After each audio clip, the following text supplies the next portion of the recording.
Staying fit, staying active, and staying positive. That was my mantra all throughout my pregnancy. In today's video, I'm going to share with you the routine that I followed and the activities that benefited me the most during pregnancy. So, let's start.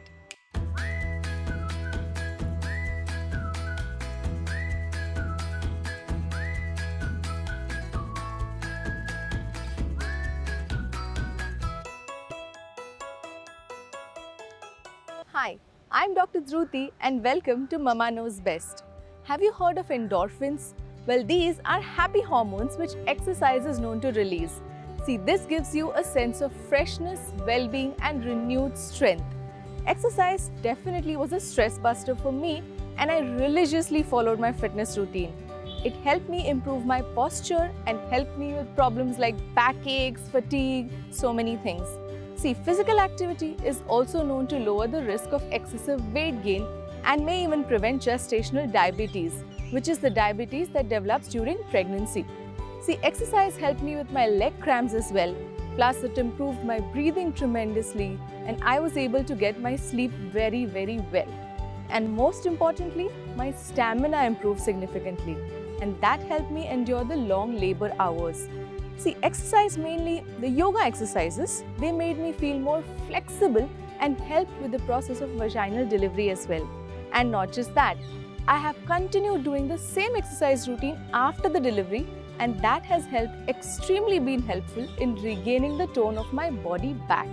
Mild to moderate activity should be performed during all the 3 trimesters, but always check with your doctor at the first consultation itself about what type of activities are okay for you. For me, a brisk walk and 30 minutes of yoga were the best part of my day. So, let's talk a little about brisk walking.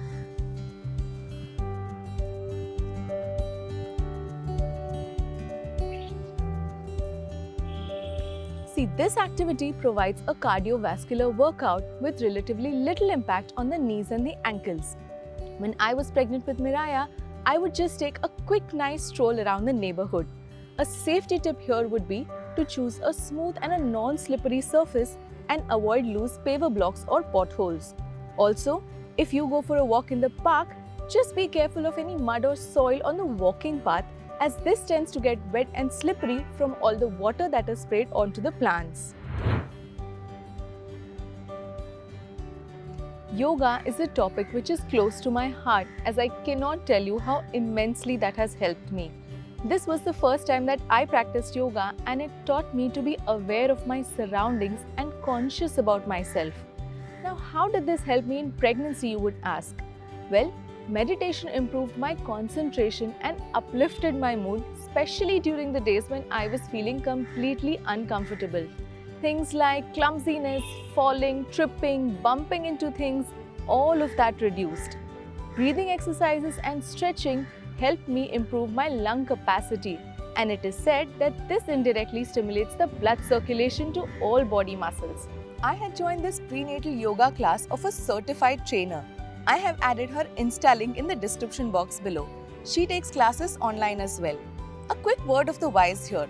Do not perform any stretches where you have to hold your breath. Now, this can cause fainting. In fact, you should take deep breaths during each exercise as our aim is to oxygenate our lungs to the fullest. So, let's move to the next point, which is the Kegel exercises. Kegel exercises involve tightening of the pelvic floor muscles and should be done throughout the pregnancy. This helps to tone the muscles in the pelvic floor and reduces the risk of urine leakage even after the delivery. Well, swimming is something I really enjoy doing. But during pregnancy, I think it is fine in case if you have a private pool. I stayed away from a public pool since they do not change the water on a daily basis. So it's best to avoid if you don't wish to take in the risk of any infection. However, if you do choose to swim, just make sure of 2 things. 1. To use the railing for balance when entering the water to avoid slipping, and 2. Avoid diving or jumping into the pool. Pregnant or not, it is always important to warm up and cool down while exercising. Take at least 5 to 10 minutes at the beginning of your exercise session to gradually warm up all your muscles and prepare your body. And even when you finish your exercise session, just gradually slow down rather than just stopping abruptly. See, this warm-up and cool-down session can involve the same form of activity that you're doing for exercise. Like if you're doing walking, then you should just gradually start walking slowly at the beginning, and even at the end, just slow down your speed of walking.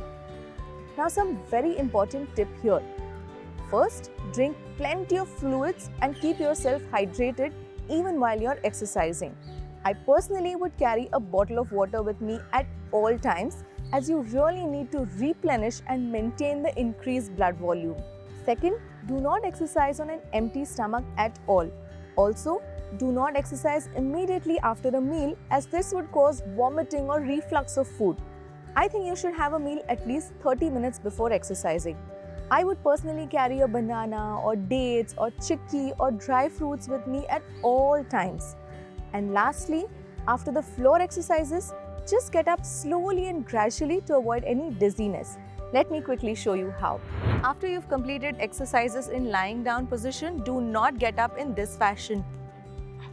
You should never do this. I'll show you how it needs to be done.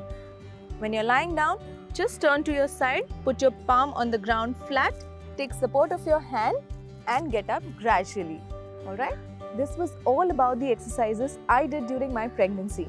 Now let's look at what all things you must avoid during pregnancy. First, doing squats or any activity that requires you to squat. See, this may push the baby down in the cervix. Even our Indian style jhadu pocha, just avoid till 36 weeks. But on the flip side, after 36 weeks, squatting exercise can be done till the day of the delivery, and it will help to engage the baby's head down in the cervix and prepare it for a vaginal birth. Now, for those who are used to heavy exercising before pregnancy, I think it's very important for you to consult with your doctors before continuing that level of exercise. Now, many couples like to go on a baby moon in the second trimester.